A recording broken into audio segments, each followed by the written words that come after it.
Días, un feliz sábado a todos ustedes, hermanos. Ahora, en esta mañana del día sagrado, vamos a estudiar el libro Eventos de los Últimos Días. Ya estamos en el capítulo 19 y el título del capítulo 19 se titula El regreso de Cristo. Ya la otra semana estamos culminando ya este libro maravilloso y vamos a continuar, si Dios quiere, con otro libro inspirado y así proseguiremos conocer más de los escritos de la sierva del Señor con referente a estos tiempos finales. Antes vamos a comenzar con una oración.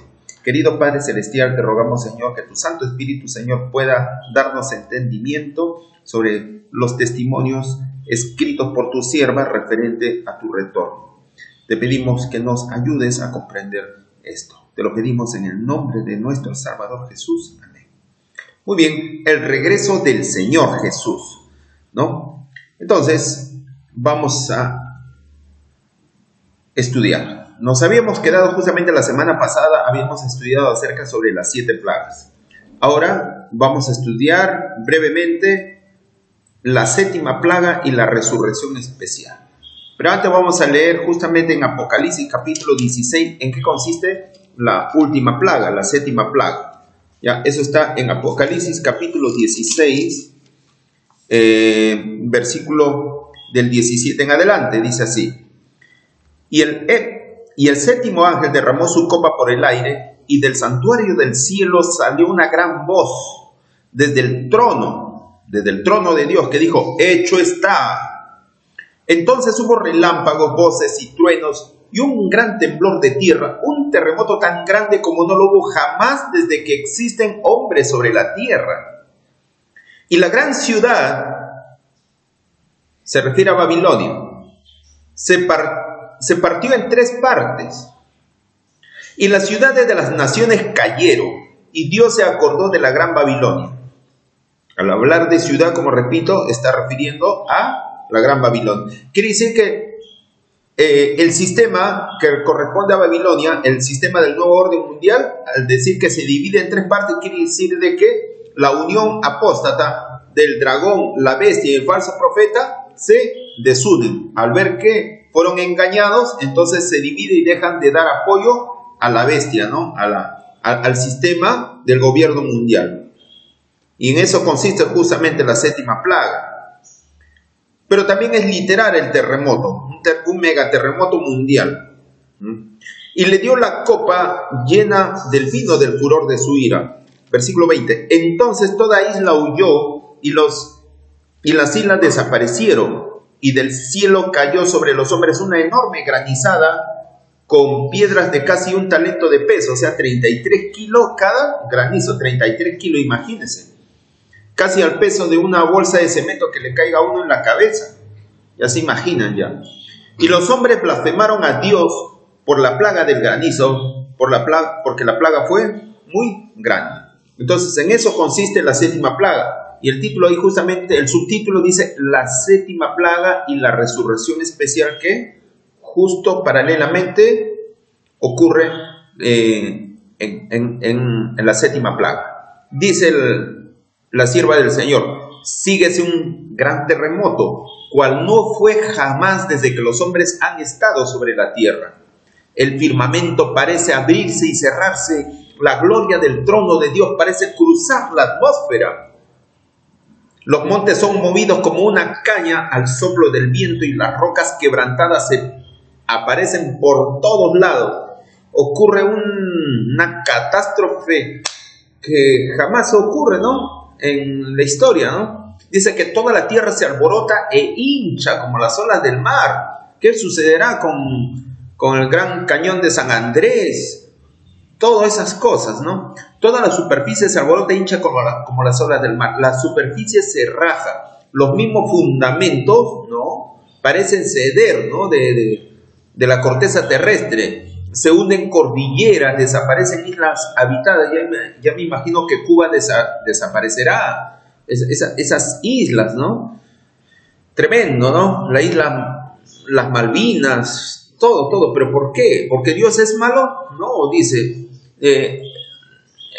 Los puertos marítimos que se volvieron como Sodoma por su corrupción son tragados por las enfurecidas olas, ¿no? Todos los puertos donde existe el tráfico ilícito de droga, que existe también tráfico de inmigrantes, toda la corrupción que hay ahí, también hay prostitución en la mayoría, como no decirlo, en todos los puertos marítimos, ¿no?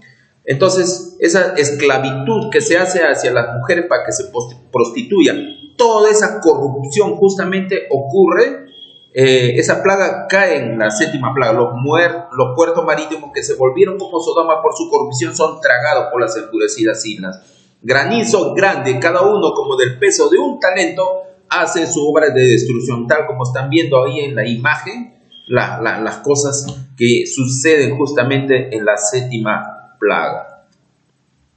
¿Qué sucede? En ese momento los sepulcros se abren y muchos de los que duermen en el polvo de la tierra serán despertados, unos para vida eterna y otros para vergüenza y confusión perpetua. Entonces eso lo dice Daniel 12:2. Va a haber una resurrección especial. Los que murieron en la fe del mensaje del tercer ángel son resucitados. Son resucitados poco tiempo antes de la fecha de la venida de Cristo. Existe una resurrección especial tanto de los buenos como de los malos. Pero también hay una resurrección, como digo, de la resurrección especial de los malos. Son aquellos justamente de los que crucificaron a Cristo, ¿no? Los que lo traspasaron. Dice la sierva del Señor: todos los que murieron en la fe del mensaje del tercer ángel salen glorificados de la tumba para oír el pacto de paz que Dios hace con los que guardaron su ley y creyeron siempre en la vigencia permanente de sus 10 mandamientos, incluyendo el sábado. También los que lo traspasaron, dice Apocalipsis 1:7, ¿no? Los que se mofaron y se rieron de la agonía de Cristo y los enemigos más encarnizados, más acérrimos de su verdad y de su pueblo, son resucitados para mirarle en su gloria, para ver el honor con que serán recompensados los fieles y obedientes. Podemos ver ahí en la imagen entonces la resurrección especial, ¿no? Poco tiempo o pocos días antes de la venida de Cristo.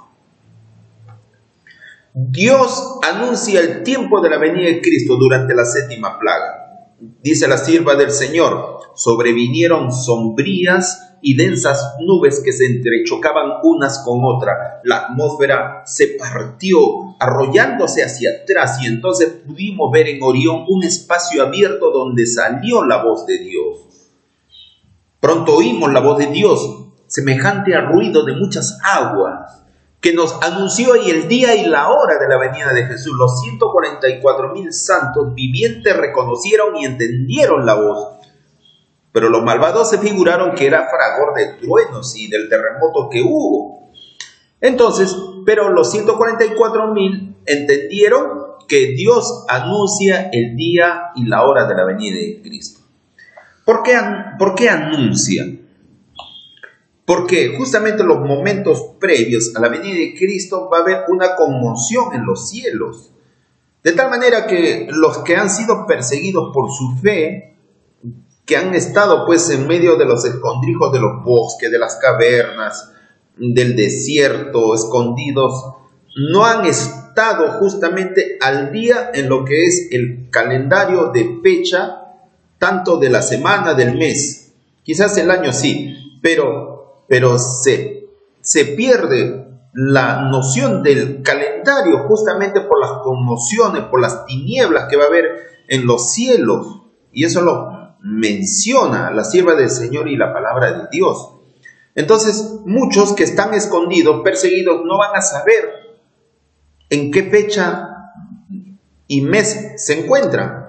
Por eso es que va a ser necesario que Dios anuncie el día y la hora, pero lo va a manifestar más que seguro en forma de cuenta regresiva. Por decir, Dios tal vez diga: dentro de 7 días vendré, o dentro de 14 días vendré. No va a decir voy a venir un 22 o un 30 de octubre. No. ¿Por qué serviría de esa forma que Dios anuncie el día y la hora de la venida de Jesús?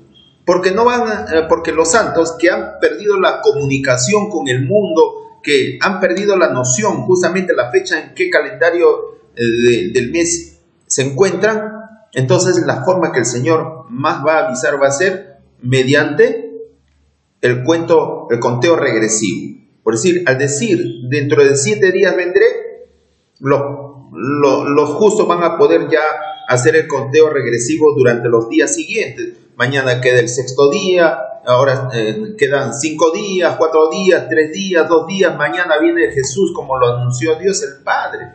Entonces va a ser más fácil así. Entonces las cosas van a suceder, maravillas van a suceder en los cielos. Entonces, por eso es lo que les estoy aquí relatando, lo que dice la sierva del Señor. Al declarar Dios el día y la hora de la venida de Jesús y conferir el sempiterno pacto a su pueblo, pronuncia una frase y se detenía mientras las palabras de la frase retumbaban por toda la tierra. Por toda la tierra se escuchará la voz de Dios. El Israel de Dios permanecía con la mirada fija en lo alto, hacia el cielo, hacia el oriente, escuchando las palabras según iban saliendo de los labios de Jehová, del Padre, y retumbaban por toda la tierra como el estruendo de horrísonos truenos. Era un espectáculo pavorosamente solemne, algo más o menos como ahí lo estoy tratando de retratar en la imagen. Es tremendo, no hay lenguaje que pueda describir esos momentos solemnes cuando nuestro Dios anuncie el día y la hora de la venida de Jesús. Al final de cada frase los santos exclamaban: ¡Gloria! ¡Aleluya! Estaban sus rostros, sus semblantes iluminados por la gloria de Dios y refulgían como el rostro de Moisés al bajar del Sinaí. Los malvados no podían mirarlo porque los ofuscaba el resplandor. Y cuando Dios derramó la sempiterna bendición sobre quienes le habían honrado santificando el sábado, resonó un potente grito de victoria sobre la bestia y su imagen. Interesante. Ahí ustedes pueden contemplar en la imagen cómo Moisés baja con las 2 tablas de piedra de la ley de Dios, ¿no? Con el rostro que resplandece. Los israelitas no pueden ver el rostro de Moisés y permite que con un manto cubra su rostro para que Moisés los declare lo que Dios le había dicho en el monte Horeb. Entonces, un simbolismo maravilloso. Moisés vivió 120 años. 120 años que representa, multiplicado por cada jubileo, que es cada 50 años, arroja 120, por 50 arroja 6,000.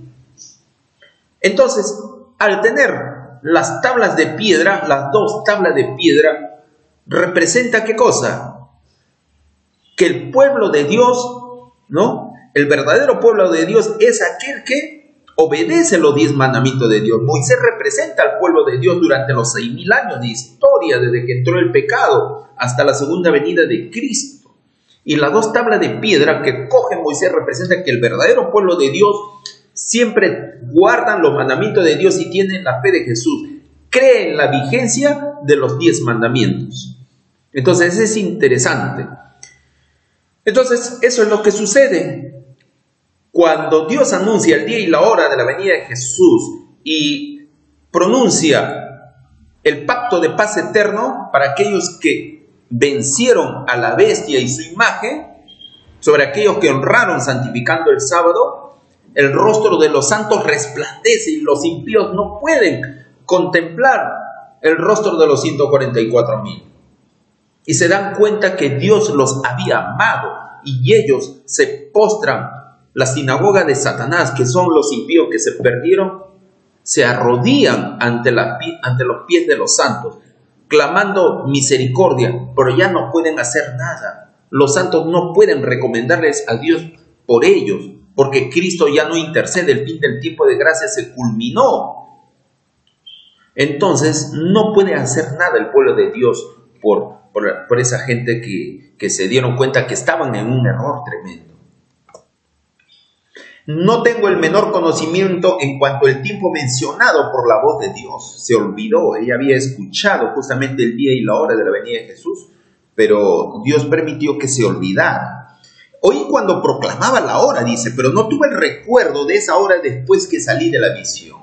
Escenas tan emocionantes y de un interés tan solemne pasaron ante mí, dice la sierva del Señor, que ningún lenguaje puede describir. Todo fue una realidad viviente para mí, pues directamente relacionada con esta escena apareció la gran nube blanca sobre la cual estaba sentado el Hijo del Hombre. Más o menos como la imagen puede verse, es lo que Ellen White tuvo en visión, pero no hay lenguaje que pueda describir tal maravilla. El terror de los perdidos, cuando la tierra se bambolee como un ebrio, como un borracho, cuando los cielos se estremezcan y venga el gran día del Señor. ¿Quién podrá estar firme? Dice Apocalipsis 1:7. Una cosa verán temblando de agonía, de la cual procurarán escapar en vano por las puras. He aquí que viene con las nubes y todo ojo le verá, dice, ¿no? Los que no están salvos pronuncian desesperadas imprecaciones a la naturaleza muda, su Dios. Montes y peñas, dice, ¿no? Caed sobre nosotros y escondednos del rostro de aquel que está sentado sobre el trono. Eso es lo que pasa, esa es la desesperación de los que se perdieron, los que no aceptaron el Evangelio de Cristo, los que no aceptaron las creencias doctrinales bíblicas y vivieron justamente esa fe en sus vidas. Cuando la voz de Dios ponga fin al cautiverio de su pueblo, será terrible el despertar para los que lo hayan perdido todo en la gran lucha de la vida, a los que se le encanta pasar todo el tiempo de su vida trabajando casi las 24 horas y lo dan poco tiempo para su hogar o para la palabra de Dios.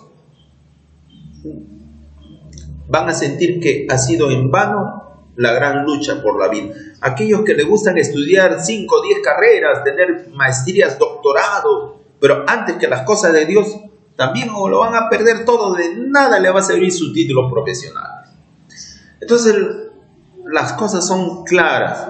Hay que buscar primeramente el reino de Dios y su justicia, y todas las demás cosas que necesitamos, Dios nos dará por añadidura. La ganancia de una vida entera les es arrebatada en un momento. Los ricos lamentan la destrucción de sus soberbias casas, la dispersión de su oro y de su plata. Los impíos están llenos de pesar, pero no por su indiferencia pecaminosa para con Dios y sus semejantes, sino porque Dios haya vencido. Lamentan el resultado obtenido, pero no se arrepienten de su maldad. Eso es lo que sucede tal como en la imagen están viendo. Algunos asombrados, algunos desafiantes. Así va a suceder. El corazón inclinado al mal no cambia cuando el Espíritu Santo no trabaja en el corazón, porque el hombre no pide ayuda a Dios. Jesús desciende en poder y gloria. Pronto aparece en el este, en el oriente, una pequeña nube negra, como lo están viendo en la imagen, de un tamaño como la mitad de la palma de la mano. Es la nube que envuelve al Salvador y que a la distancia parece rodeada de oscuridad. El pueblo de Dios sabe que es la señal del Hijo del Hombre. En silencio solemne, reverencial, la contempla mientras va acercándose a la tierra, volviéndose más luminosa y más gloriosa hasta convertirse en una gran nube blanca cuya base es como fuego consumidor. Sobre ella el arco iris del pacto. Jesús marcha al frente como un gran conquistador. Con cantos celestiales, los santos ángeles en inmensa e innumerable muchedumbre lo acompañan en el descenso. El firmamento parece lleno de formas radiantes, millones de millones y millares de millares. Ninguna pluma humana, ningún lapicero, ningún pencil humano puede describir la escena, ni mente mortal alguna es capaz de concebir su esplendor. tremendo. El Rey de Reyes desciende en la nube, envuelto en llamas de fuego. El cielo se recoge como un libro que se enrolla. La tierra tiembla, su creación misma tiembla ante su presencia, y todo monte y toda isla se mueve de sus lugares. Así es, aún su naturaleza que ha creado, la tierra, las rocas, el mar, tiemblan ante la presencia de su Creador. Así es, Dios siempre es exaltado y glorificado. Jesús viene como Dios en la gloria de su Padre y de los ángeles. La reacción de los que los traspasaron, de Pilato, de Caifás, de Anás, de Judas, todos aquellos que lo rechazaron, aquellos que jugaron el papel más prominente en el rechazo y la crucifixión de Cristo, resucitan para verlo como Él es, Jesús es. Y los que rechazaron a Cristo se levantan y ven a los santos glorificados. Es en ese momento cuando los santos son transformados en un instante. Los 144,000 vivos son transformados su naturaleza, de su naturaleza corrupta a una naturaleza incorruptible, de su naturaleza mortal a una naturaleza inmortal como Dios. Son transformados en un abrir y cerrar de ojos, y son arrebatados para encontrar a su Señor en el aire. Aquellos que lo colocaron el manto de púrpura y pusieron sobre sus sienes la corona de espina, y los que lo traspasaron con clavos, sus manos y sus pies lo contemplan y se lamentan. Eso es lo que pasa. ¿Recuerdan cómo fue menospreciado? Está hablando de aquellos que resucitan, los que lo crucificaron a Cristo. ¿Recuerdan cómo fue menospreciado su amor y se abusó de su compasión?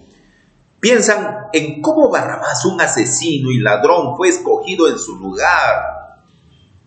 Cuando Pilato dijo, escojan ustedes quién quiere que sea liberado, Jesús, quien dice ser rey de los judíos, o Barrabás. Suéltanos a Barrabás, que su sangre recaiga sobre nosotros y sobre nuestros hijos que sean crucificados. Justamente, piensan en cómo Barrabás, un asesino y ladrón, fue escogido en su lugar, cómo Jesús fue coronado con espinas, flagelado y crucificado, cómo en las horas de su agonía en la cruz los sacerdotes, los fariseos y gobernantes se burlaban de Jesús diciendo, a otro salvó, a sí mismo no se puede salvar, descienda ahora de la cruz para que veamos y creamos. Ja, ja, ja, ja, ja. Así se burlaban estos descarados. Entonces, todos los insultos y afrentas dirigidos contra Cristo, todo el sufrimiento causado a sus discípulos, estarán tan frescos en su memoria como cuando los actos satánicos fueron llevados a cabo en ese tiempo. Recordarán tal cual. Su resurrección no hará que su memoria desaparezca, o los recuerdos de los hechos desaparezcan de la mente de cada uno de los que crucificaron a Cristo. Entonces verán al crucificado viniendo en poder y gran gloria. La voz que oyeron tan a menudo para suplicar y persuadir sonará nuevamente en sus oídos. Cada tono de bondadoso ruego vibrará tan claramente en sus oídos como cuando el Salvador hablaba en las sinagogas y en las calles. Entonces aquellos que lo traspasaron clamarán a las rocas y a las montañas que caigan sobre ellos y los oculten del rostro de aquel que está sentado en el trono y de la ira del Cordero. La misma imagen habla por sí solo, ¿no? Aquellos que rechazaron el evangelio, el mensaje de los 3 ángeles, el mensaje del 4º ángel, cuando venga Jesús y se den cuenta que no están salvos, se van a desesperar de esa forma. Van a querer esconderse, intentar esconderse en las cuevas para esconderse de la presencia formidable de Jehová en su segunda venida. ¿Qué sucede en esa ocasión cuando Jesús viene? Despertaos los que dormís y levantaos, se titula. Las nubes comienzan a plegarse como un rollo, y allí está la señal brillante y clara del Hijo del Hombre. Los hijos de Dios saben lo que esa nube significa. Se oye el sonido de música y cuando se acerca se abren las tumbas y los muertos son levantados. Precioso. No os maravilléis de esto, porque vendrá hora cuando todos los que están en los sepulcros oirán su voz, y los que hicieron lo bueno saldrán a resurrección de vida, mas los que hicieron lo malo a resurrección de condenación. San Juan 5, 28, 29. Esta voz pronto resonará entre todos los muertos, y cada santo que duerme en Jesús se levantará y abandonará su prisión, la tumba.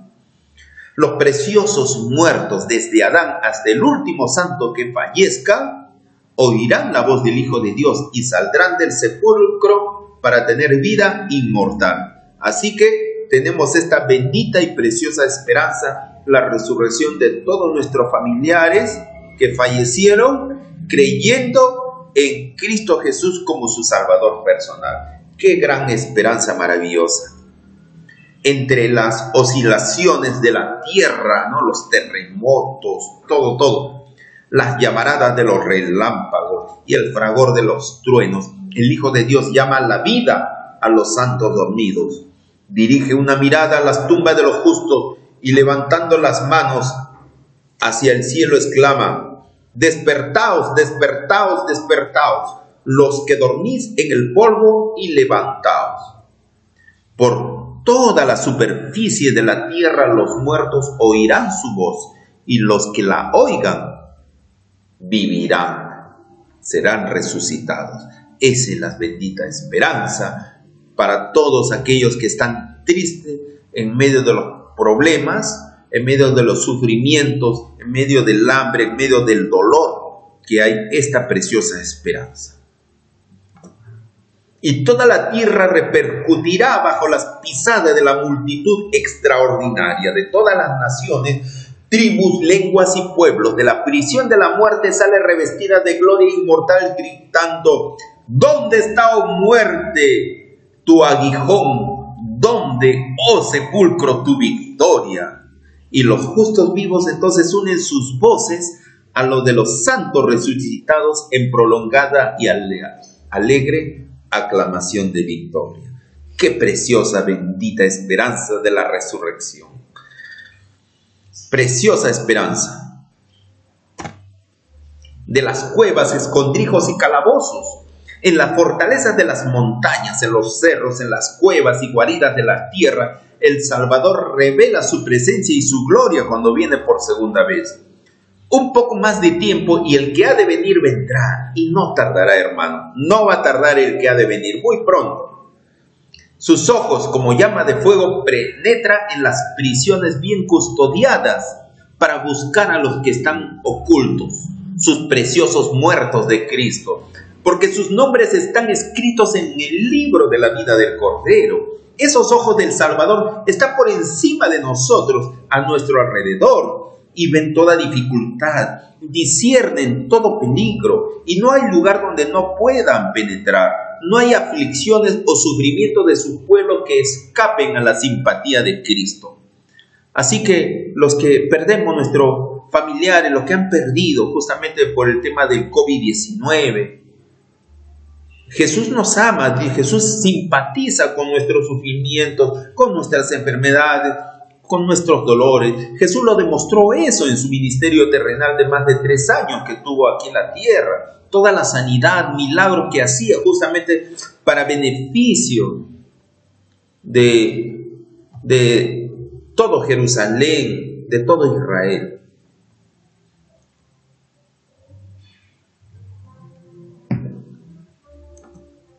El Hijo de Dios quedará aterrorizado ante la primera visión de la majestad de Jesús. Igual como los discípulos, cuando Jesús hizo la purificación en el templo, ¿se recuerdan? Cuando arrojó a los mercaderes que estaban en medio del atrio del templo comerciando sus animales. Jesús, con una voz de autoridad, solamente con voz de autoridad, los judíos, los fariseos se corrieron espantados ante la voz de Jesús. Jesús habló como Dios, con voz potente. Ni siquiera echó látigo a ellos. Solamente tenía en su mano ese látigo que parecía una espada de fuego, pero no golpeó. La Biblia no menciona que golpeó, como a veces en las películas de esas baratas menciona de que Jesús está tirando correa ahí a los mercaderes. No, Jesús solamente sostuvo en su mano el látigo, pero no lo usó. Entonces los discípulos temblaron cuando Jesús pronunció, ¿no?, que los sacerdotes se habían convertido en una cueva de ladrones. Temblaron. Lo mismo también cuando los discípulos, cuando estaban en el aposento alto, Jesús se apareció en medio de ellos. Cuando resucitó, temblaron. ¿Y Jesús qué le dijo? La paz sea en vosotros. Entonces, ¿qué pasa? ¿Qué va a pasar también cuando Jesús venga? Los hijos de Dios, o sea, los que sean salvos, quedarán aterrorizados ante la primera y la única, ante la primera visión de la majestad de Jesús cuando venga. Sentirán, solamente va a ser un sentimiento fugaz que van a tener los santos de Dios, los que sean salvos, ¿no? Sentirán que no podrán vivir ante su sagrada presencia. Pero al igual que el profeta Juan oyen decir, no temas. Jesús colocó su mano derecha sobre Juan y lo levantó del suelo. Así también hará con sus hijos leales que confían en él. Lo mismo va a pasar. Los herederos de Dios han venido de buhardillas, chozas, cárceles, cadalzos, montañas, desiertos, cuevas de la tierra y de las cavernas del mar. Esos son los herederos benditos de Dios. Me explayo con placer en la resurrección de los justos, quienes saldrán de todas partes de la tierra, de las cavernas rocosas, de los calabozos, de las cuevas de la tierra, de las profundidades de las aguas. Claro, de las profundidades de las aguas. ¿Se acuerdan de Juan Hus? Cuando murió... de Juan Wycliffe, que murió normal, fue sepultado, pero después de, creo, de 100 años, ¿no?, exhumaron su cadáver, sus huesos, y lo hicieron cenizas y lo arrojaron al río Rin. Y eso se fue por el océano, cenizas. Entonces de ahí Juan Wycliffe va a resucitar en medio del mar. Dios no los olvida. Dios es todopoderoso para hacer de lo que sea, volver a resucitar a sus hijos. ¿Qué escena presentarán? Dice acá, nadie es pasado por alto, todos oirán su voz, todos, la forma cual fuera de que hayan muerto. Se levantarán con triunfo y victoria. ¿Qué escena presentarán estas montañas y cerros en Suiza? Los Alpes suizos. Cuando Cristo, el dador de la vida, llame a los muertos, vendrán de las cavernas, de los calabozos, de los pozos profundos, de las catacumbas, donde sus cuerpos han sido enterrados, de los profundos océanos, de las minas y montañas. Cuando Cristo venga para reunir consigo a los que han sido fieles, resonará la última trompeta y toda la tierra la oirá. Desde las cumbres de las más altas montañas hasta las más bajas depresiones de las minas más profundas. Los muertos justos oirán el sonido de la última trompeta y saldrán de sus tumbas para ser revestidos de inmortalidad y para encontrarse con su Señor. Así va a ser. La palabra de Dios no falla. Ahora, ¿qué sucederá con los que han rechazado la gracia de Dios? Los impíos son muertos en la segunda venida de Cristo. Por 1000 años se quedan acá en la tierra para una segunda resurrección donde van a ser consumidos en el fuego eterno. Bueno, ¿qué dice acá? Jeremías 25:33, ¿no? También, en la loca lucha de sus propias desenfrenadas pasiones y debido al terrible derramamiento de la ira de Dios sin mezcla de piedad, caen los impíos habitantes de la tierra. sacerdotes, gobernantes, presidentes, reyes y el pueblo en general, ricos y pobres, grandes y pequeños. Dice Jeremías 25:33, y los muertos por Jehová en aquel día estarán tendidos de cabo a cabo de la tierra, no serán llorados, ni recogidos, ni enterrados. Pues ¿quiénes lo van a enterrar? Nadie, porque todos los impíos van a morir, así, simultáneamente. Y los santos van a ser llevados al cielo por 1000 años a la Nueva Jerusalén. Cristo los va a llevar a su iglesia triunfante. Entonces no va a quedar nadie. También los animales, todos van a ser fulminados. Todo. Entonces, ¿qué va a pasar? Por eso dice la palabra de Dios, estarán tendidos de cabo a cabo de la tierra. Por eso, hermano, te pido que aceptes el llamado de Dios. Ahora es tiempo de gracia, ahora es tiempo aceptable. He aquí el día de salvación, mi hermano. Tú que me escuchas, hermano. Dios te llama. Dios quiere lo mejor para ti. Dios quiere llevarte al cielo, hermano. Darte vida eterna. El Señor no desea que seas un espectáculo como estás viendo ahí en la imagen, hermano. Por favor, hermano, reflexiona. A la venida de Cristo los impíos serán borrados de la superficie de la tierra, consumidos por el espíritu de su boca y destruidos por el resplandor de su gloria. La gloria de Dios fulmina a los que no están en sintonía con su presencia. Cristo lleva a su pueblo a la ciudad de Dios y la tierra queda privada de sus habitantes. ¿Qué quiere decir? Que la tierra no va a haber ni un solo habitante, ni una sola pulga, ni una sola hormiga. Todo va a quedar destruido. Para el pecado, donde quiera que se encuentra, nuestro Dios es fuego consumidor. Su presencia te consume, te achicharra, te desaparece. En todos los que se sometan a su poder, al Espíritu de Dios, en todos los que se sometan a su poder, el Espíritu de Dios consumirá el pecado. Pero si los hombres se aferran al pecado, llega a identificarse con él. Entonces la gloria de Dios que destruye el pecado debe destruirlo a ellos también. Es bien claro. La presencia de Dios, ¿qué cosa? Destruye al pecado. Pero si tú te abrazas del pecado, la presencia de Dios que consume el pecado, te consumirá a ti también, que tienes agarrado al pecado en tu corazón. A eso es lo que se refiere. Entonces tenemos que vivir una vida separada del pecado, una vida unida con Cristo. La gloria de su rostro, que es vida para los justos, será fuego consumidor para los impíos.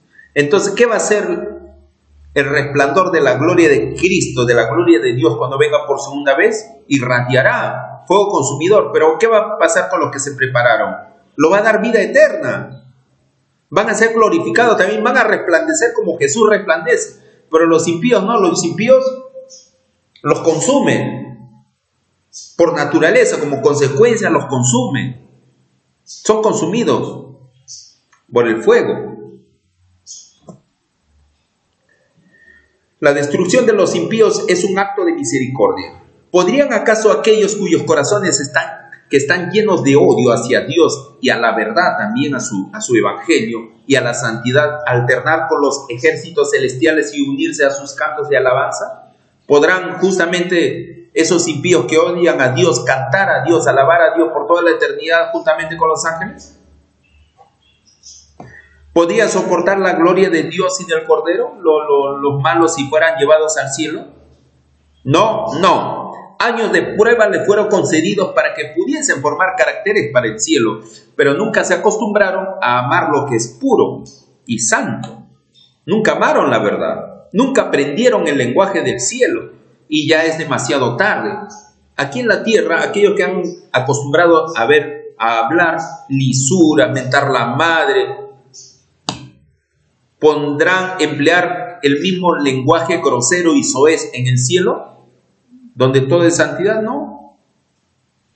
Así pues, hermanos, tenemos que preparar con la ayuda de Dios unos caracteres que nos identifiquen justamente con los ángeles y con los habitantes de los mundos no caídos. Una vida de rebelión contra Dios los ha inhabilitado para el cielo. La pureza, la santidad y la paz que reinan allí para ellos sería un tormento. Para los impíos sería un tormento. La gloria de Dios, un fuego consumidor sería para ellos. Ansiarían huir de aquel santo lugar. Desearían huir de la Nueva Jerusalén, del cielo, para regresar a la tierra, para continuar con sus orgías, su borrachera, sus infidelidades con mujeres que se regalan su cuerpo. Esa vida mundana les gusta. Por eso que la destrucción de los malos va a ser un acto de misericordia de parte de Dios. Desearían que la destrucción los cubriese de la paz de aquel que murió para redimirlos. La suerte de los malos queda determinada entonces por la propia elección de ellos. Su exclusión del cielo es un acto de su propia voluntad y un acto de justicia y misericordia por parte de Dios. Al contrario, ¿ves cómo dice ahí? Que la destrucción de los malos es un acto de misericordia de Dios. Porque están enfermos, o sea, están con cáncer del mal y ya no tienen cura. Porque no permiten, son orgullosos. Y eso es lo que sucede. Rumbo al hogar. Los justos vivos son mudados en un momento, en un abrir de ojo. A la voz de Dios fueron glorificados, ahora son hechos inmortales. Y juntamente con los santos resucitados son arrebatados para recibir a Cristo su Señor en los aires. Los ángeles juntarán sus escogidos de los cuatro vientos, de los cuatro puntos cardinales, de un cabo del cielo hasta el otro. Sus santos ángeles llevan niñitos a los brazos de sus madres. Hasta los fetos van a ser salvos de todo, porque son inocentes. Santos ángeles llevan niñitos a los brazos de sus madres, amigos a quienes la muerte tenía separado desde largo tiempo. Se reúnen para no separarse más y con cantos de alegría suben juntos a la ciudad de Dios. Acá tengo a varios amigos en España: Santiago, Anando, Víctor, Ángel, tantos hermanos. De repente cada uno, ¿qué nos pasará? Morirá en diferentes continentes, pero cuando venga Jesús nos abrazaremos. Santiago, Nando, Víctor, Joseph, Ángel, Javier, etcétera, con todos los hermanos, con todos los amigos del cuarto ángel, con todas las hermanas y hermanos del cuarto ángel. Maranata 2031. Entonces, esos momentos van a ser muy especiales y muy hermosos. Juntos entramos en la nube, relata la visión, como que ella ya está siendo justamente participante justamente de la segunda venida de Cristo. Juntos entramos en la nube y durante 7 días fuimos ascendiendo al mar de vidrio, a la Nueva Jerusalén. Entonces 7 días será de viaje desde la tierra hasta la Nueva Jerusalén cuando Jesús venga por segunda vez. Cuando el carro ascendía, las ruedas exclamaban santo y las alas al batir gritaban santo. La comitiva de santos ángeles que rodeaba la nube exclamaba santo, santo, santo, 3 veces santo, Señor Dios Todopoderoso. Y los santos en la nube cantaban gloria, aleluya. Justamente 3 veces santo es lo que exclaman los santos ángeles de Dios, en el nombre del Padre, del Hijo y del Espíritu Santo. 3 veces santo, porque así es la santidad de Dios, las 3 personas de la deidad. Maravillosa alabanza. Oh, cuán glorioso será verle y recibir la bienvenida como sus redimidos. Largo tiempo hemos aguardado, pero nuestra esperanza no debe debilitarse por más problemas que existan. Si tan solo podemos ver al Rey en su hermosura, seremos bienaventurados para siempre. Dice el lenguaje, dice la sierva de Dios: me siento inducida a clamar con gran voz: ¡vamos rumbo a la patria! ¡Qué maravilloso! Los ángeles cantan: Cristo ha vencido. En aquel día los redimidos resplandecerán en la gloria del Padre y del Hijo, tocando sus arpas de oro, sus guitarras de oro, sus cítaras. Exacto, esas cuerdas preciosas. Los ángeles darán la bienvenida al rey y a los trofeos de su victoria, los que fueron lavados y emblanquecidos en la sangre del Cordero, aquellos mártires de Jesús que fueron quemados vivos, que fueron azotados, aquellos que fueron comidos por los leones en el Coliseo romano. Se acabó todo para siempre. Han emblanquecido sus caracteres en la sangre del Cordero. Se elevará un canto de triunfo que llenará todo el cielo. Cristo habrá vencido. Entrará en los atrios celestiales acompañado por sus redimidos, por su gadía. Testimonio de que su misión de sufrimiento y sacrificio no fue en vano, tal como lo describe Isaías capítulo 53. Cristo verá la aflicción de su alma y estará satisfecho. Con amor inexpresable, Jesús admite a sus fieles en el gozo de su Señor. El Salvador se regocija al ver en el reino de gloria las almas que fueron salvadas por su agonía y humillación. Cristo contemplará entonces su recompensa en los resultados de su obra, en aquella gran multitud que no podrá ser contada por ningún hombre, presentada irreprensible delante de la presencia de su gloria con gozo extremado. Aquel cuya sangre que nos ha rescatado, nos ha redimido y cuya vida ha sido para nosotros una enseñanza, su ejemplo, verá el fruto del trabajo de su alma y Jesús quedará satisfecho al ver a sus hijos glorificados, reflejando la imagen de su rostro y de su carácter. Cristo sonreirá y dirá: mi alma está satisfecha. Qué bonito. Y Jesús, de repente, una lágrima soltará de su ojo de emoción de ver a sus hijos redimidos. Qué hermoso. Los santos reciben coronas y arpas, como ustedes están viendo ahí en la imagen. Vi después un gran número de ángeles que traían de la ciudad brillantes coronas, una para cada santo, cuyo nombre estaba escrito en ella. O sea, cada uno tiene su corona, en su corona su nombre nuevo, el nombre de su Padre y el nombre de él. A medida que Jesús pedía las coronas, los ángeles se lo presentaban, y con su propia diestra el amable Jesús les ponía en la cabeza de los santos. Qué maravilloso. Jesús pidiendo: ángel Gabriel, ángel Pérez, ángel Rafael, etcétera, etcétera, traigan coronas acá para doña Indira, para don Víctor, para don Santiago, para Nando. Traigan sus coronas, por favor, apúrense, ángeles, no se demoren, vengan. Y así Jesús conferirá a cada uno en su cabeza su corona nueva, con un nombre nuevo. Ya no se llamará Nando, ya no se llamará Víctor. Dios dará un nuevo nombre. ¡Qué maravilloso! Entonces, y todos los ángeles presenciarán. La corona de vida será brillante u opaca. Relucirá con muchas estrellas o será iluminada con unas pocas gemas de acuerdo con nuestro proceder. Dice eso. En el cielo no habrá ningún salvado con una corona sin estrellas. Si entráis allí, habrá algún alma en las cortes de gloria que ha entrado por vuestro intermedio. Por eso que nuestra vida misionera siempre debe ser activa mediante nuestro testimonio, nuestra influencia, nuestra prédica. Muchas personas pueden ser atraídos hacia el Salvador Jesús. Entonces es importante, pero al fin todos van a quedar satisfechos. El que tiene una estrella no envidiará al que tiene 100 estrellas en su corona. Todos estarán satisfechos. Y eso va a ser el corazón santificado que tengan todos los redimidos. Y cada uno es consciente de su trabajo que ha hecho acá en la tierra, mientras Dios le ha dado oportunidad de abrazar y expandir su evangelio.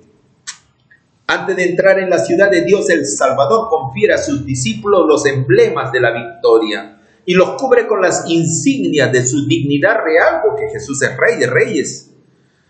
Las huestes resplandecientes, los ángeles, ¿no?, son dispuestas en forma de un cuadrado hueco en derredor de su Rey. Jesucristo en medio y todos en forma cuadrada, formados de una forma ordenada. Entonces, Sobre la cabeza de los vencedores Jesús coloca con su propia mano derecha la corona de gloria. Y todos se les pone en la mano la palma de la victoria y el arpa brillante, ¿no? 3 cosas: corona, arpa y una palma, una hoja de palma, ¿no? Interesante. Luego que los ángeles que mandan, o sea, los ángeles que dirigen la música, dan la nota musical. Por favor, en do mayor. Sí, un poquito, ya, sí, do mayor, ya. Todos alegres, con firmeza. Todas las manos tocan con maestría las cuerdas de las arpas, produciendo dulce música en ricos y melodiosos acordes. Delante de la multitud de los redimidos se encuentra la ciudad santa. Jesús abre ampliamente las puertas de perla y entran por ellas las naciones que guardaron la verdad presente. Entonces, va a ser maravilloso dentro de 11 años. Bendiciones, hermanos. Esperamos que este estudio le haya servido para que, hermanos, nos preparemos ya. Jesús viene de acá a un poco más de una década. Va a venir en el año 2031. Son 6.000 años de historia. Desde la entrada del pecado hasta el año 2031 se cumplen 6.000 años de historia que el mal ha reinado. Entonces, hermanos, esto va a ser una realidad de aquí a poco, a 11 años. Por favor, preparémonos, hermanos. Todas las señales que han de ocurrir o ya están pasando, tormentas, inundaciones, terremotos, pandemias, hermanos, son avisos. Jesús mismo dijo que cuando comienzan a suceder estas cosas, levantad en alto vuestra cabeza porque su redención está cerca, hermanos.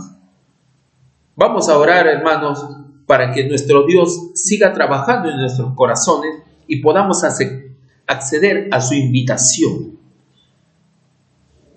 Por favor, hermanita, haga la oración pidiendo que Dios nos pueda ayudar a todos nosotros a prepararnos para su venida.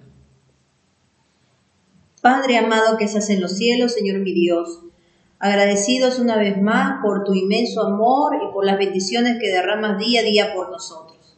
Señor, en esa mañana te pedimos, Señor, humildemente, tú nos guíes, tú sabes nuestro andar. Pedimos, Señor, que nos ayudes a cambiar nuestro carácter, que es lo único que vamos a llevar al cielo, y que podamos ser testimonios vivos ante los demás. Ayúdanos, Señor, a poder llevar tu palabra y que esto se pueda, Señor, sentir en cada uno de los corazones, Señor, de personas que no te conocen, puedan abrir sus corazones, Señor, mediante tu Santo Espíritu, Señor, obre en ellos, para que tu palabra penetre, Señor, en los corazones y mentes de cada uno de ellos. Oh, amado Padre, te pedimos, Señor, por todos tus hijos, Señor, tú sabes nuestra condición pecaminosa, pero que en medio de ellos, Señor, enviaste a tu único Hijo a morir por nosotros, para poder nosotros tener el pasaporte, la oportunidad, Señor, de salir de este mundo lleno de pecados, Señor, y poder abrazarte y estar contigo, Señor, en tu santo cielo. Quédate con nosotros, perdona nuestras faltas, nuestras iniquidades, nuestros malos pensamientos y ayúdanos a mejorar cada día. Te lo pedimos en nombre de Jesús. Amén. Un abrazo, hermano. Felicidades. Que Dios nos bendiga a todos ustedes.